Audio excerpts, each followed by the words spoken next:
Assalamualaikum warahmatullahi wabarakatuh. Perkenalkan, nama saya Vina Kusnul Iftitah dengan NIM 2301021069 dari kelas PAI 7C. Di sini saya akan memaparkan materi tentang pengembangan lembaga pendidikan Islam guna memenuhi tugas UAS mata kuliah Kapita Selekta Pendidikan Islam. Nah, yang pertama adalah pengertian lembaga pendidikan Islam. Nah, jadi lembaga pendidikan itu merupakan institusi, media, forum, atau situasi dan kondisi tertentu yang memungkinkan terselenggaranya proses pembelajaran tersebut. Nah, baik secara terstruktur maupun secara tradisi yang telah diciptakan sebelumnya. Selanjutnya adalah macam-macam lembaga pendidikan. Nah, lembaga pendidikan sendiri itu ada 3, yaitu lembaga pendidikan formal, informal, dan non-formal. Nah, lembaga pendidikan formal itu seperti sekolah. Lembaga pendidikan informal itu pendidikan di dalam keluarga. Terus selanjutnya adalah pendidikan non-formal. Nah, pendidikan non-formal itu tuh pendidikan yang berada di tengah masyarakat seperti pengajian, majelis taklim, dan kegiatan-kegiatan yang ada di masyarakat. Dan selanjutnya adalah perkembangan lembaga pendidikan Islam. Nah, perkembangan lembaga pendidikan Islam itu sejak masa lalu hingga sekarang telah melalui 3 periode. Nah, yang pertama adalah periode awal sejak kedatangan Islam yang ditandai dengan pendidikan Islam yang terkonsentrasi di pesantren, daya, surau, dan masjid. Nah, yang kedua itu adalah periode ketika pendidikan Islam telah dimasuki oleh ide-ide pemikiran-pemikiran Islam pada masa awal abad ke-20. Nah, periode ini ditandai dengan lahirnya madrasah yang telah memasukkan pelajaran umum ke dalam program kurikulumnya.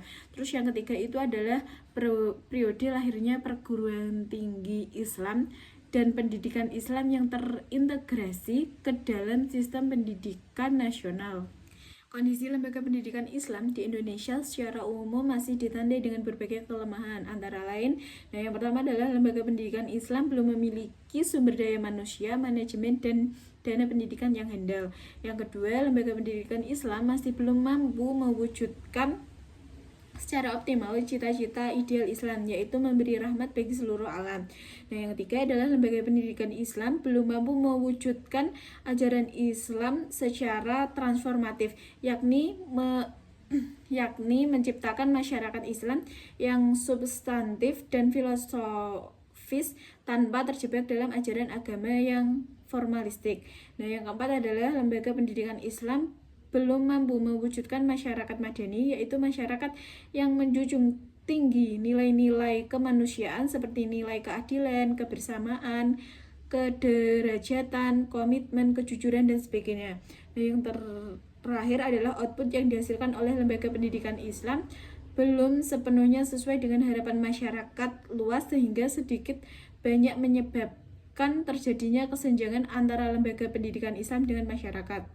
Di samping tantangan-tantangan tersebut, terdapat pula beberapa peluang yang dapat diakses dalam pengembangan lembaga pendidikan Islam. Nah, yang pertama adalah Indonesia adalah negara yang mempunyai penduduk muslim terbesar di dunia, sehingga hal ini merupakan aset yang bisa menjadi modal dasar dalam mendukung lembaga pendidikan Islam. Nah, yang kedua adalah pendidikan Islam mempunyai kekuatan konseptual dan teologis dari Al-Quran dan Hadis.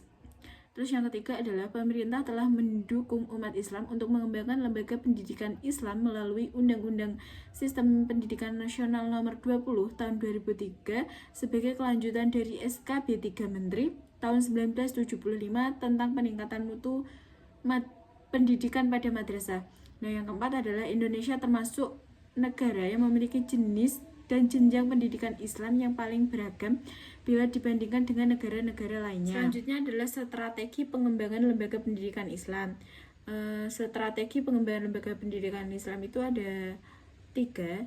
Nah, yang pertama adalah membangun berbagai kekuatan di sekolah atau madrasah yang meliputi memiliki guru yang mempunyai kompetensi, dedikasi, dan komitmen yang tinggi, terus memiliki siswa yang berprestasi, terus mengembangkan sumber daya belajar yang tidak hanya berfokus pada guru, terus memiliki budaya sekolah atau madrasah yang kokoh, terus mempunyai tokoh panutan, terus terus selalu menciptakan kebersamaan di sekolah ataupun madrasah.